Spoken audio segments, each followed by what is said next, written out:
Hey guys, what is up? It's Dusty here, and welcome back to another episode of the Daily Crypto News. And today, things are very crazy as the whole situation with Coinbase has just become a whole lot deeper.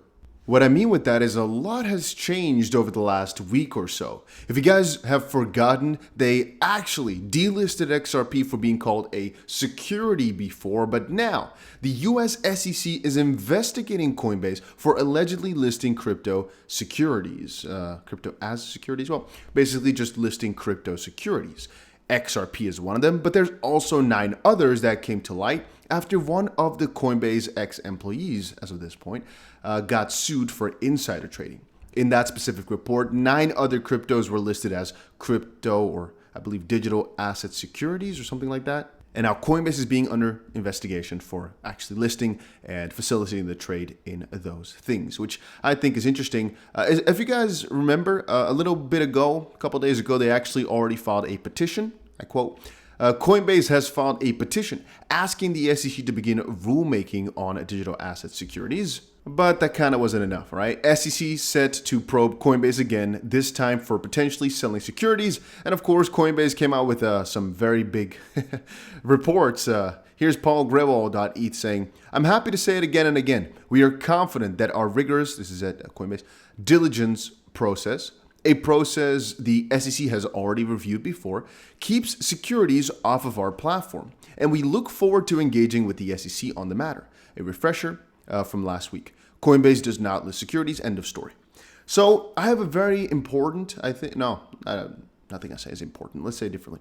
I have a very interesting response to this, I would say. I don't think Coinbase lists securities either. That's pretty simple, right? But I think they're being a little bit hypocritical. Because where was all this competitiveness when XRP had the problem? Now, that goes two ways though. From one perspective, I'm thinking whatever Coinbase is saying is right because they're just following the SEC process. From the other hand, I'm thinking this is one easy way out. Let me explain. So for all of you that do not know, Coinbase, a year and a half ago or so, I believe January of 2021, took off XRP from trading on their platform. And they cited that they had a talk with the SEC regarding what the best policy would be. And in that talk, the conclusion was, okay, we're going to take it off, or we should take it off, because that would be better going into the future. Now, that's fine on its own. However, that leads me to believe that throughout the last couple of years, they've had discussions constantly with the SEC regarding the best policy, which is also what makes this specific action a little bit confusing. It makes it confusing in the sense that if the SEC was always in the loop, or the review process was actually, given the thumbs up for, then why all of a sudden would they come back on their word and say, no. In hindsight, we think you were wrong, which also means that we were wrong, as we said your process is good. Well, only if they just want to change their shift, right? If they just want to shift over and actually have a different idea of what they want to do with crypto. Point being, because where am I going with this? I think that they are all of a sudden finding the process weird, Coinbase that is, now that the SEC is asking too many questions and going too deep into all of it. But when it was XRP, they were just easy to be like, you know what?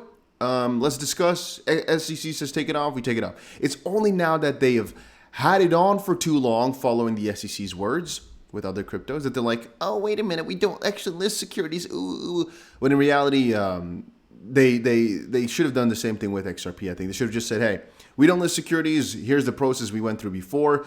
They didn't list XRP a long time before they took it off, by the way, for the reason that they were like, oh, let's investigate. They went through their investigative process, which I assume also involves the SEC. And then when they gave the clearance, then they should have just kept it on there if you ask me. But that is not for me to decide. There's a couple other things I want to share though. In response to Coinbase investigation, this is Eleanor Tourette from Fox.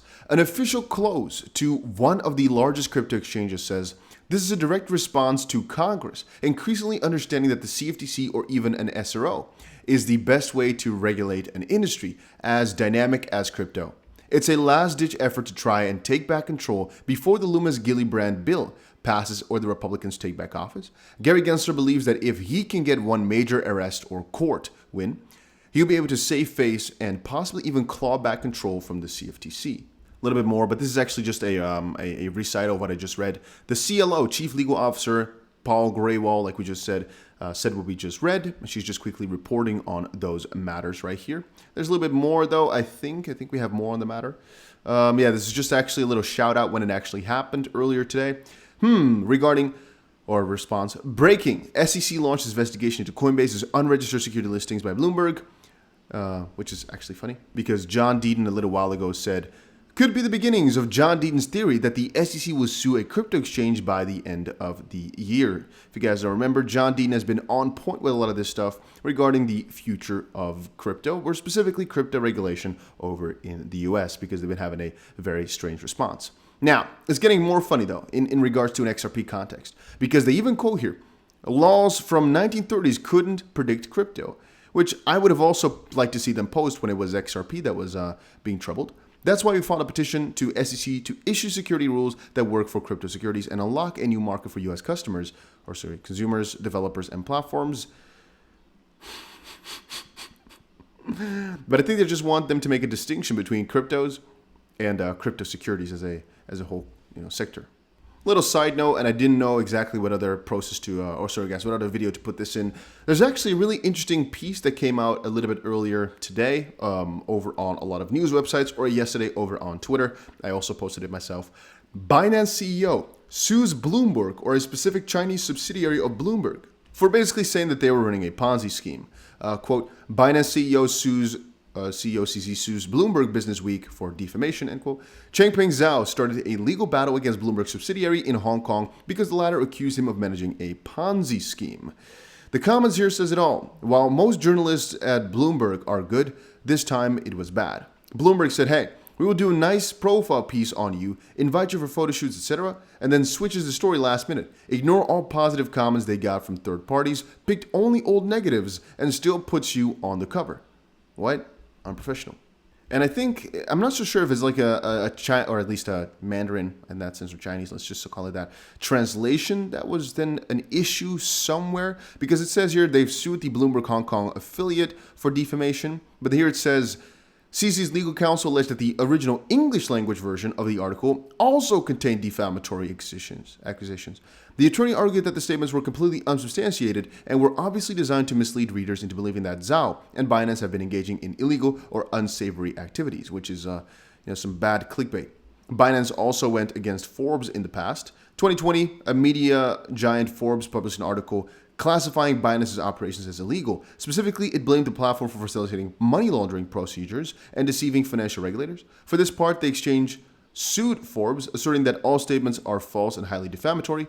Interestingly, the following year, Binance dropped its lawsuit against the media company without giving a reason for the decision, which is, I guess maybe because the process is so deep and difficult when you don't give out a lot of your information like Binance didn't used to do. And maybe they were, coming along that strip quite simply, or they showed the space, hey, we're not disinterested in suing you guys if you keep up with all this BS, but if you just take it off and promise to be a nice boy next time, we'll let you off. Because what in the end can they receive, right? It's not really a lot of bad publicity anyway. You might say, oh, but Binance is hurt by that a lot. Well, if they're not a public company, the stock won't drop like crazy. The investors most likely don't care about news like this. In reality, not that many people are going to stop trading it over longer periods of time. I think Binance knows people will come back to Binance and they will keep growing anyway.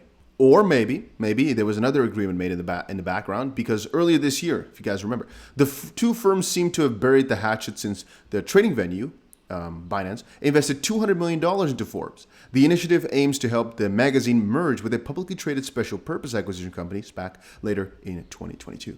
And now that we're talking about lawsuits and whatnot anyway, Terra, I talked to you guys before about how it kind of felt as if he got off scotch-free. Apparently that's not the case. They're still going after him. And I think a lot of lawsuits are still going to play out, but it will take some months. There's been some accusations of money laundering and whatnot though, but we'll see.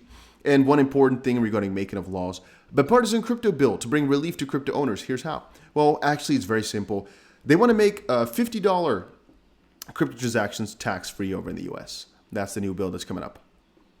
Yeah, I'm not sure exactly how that's such a big relief or anything too amazing, but hey, they're saying that, and so I report on the matter as well.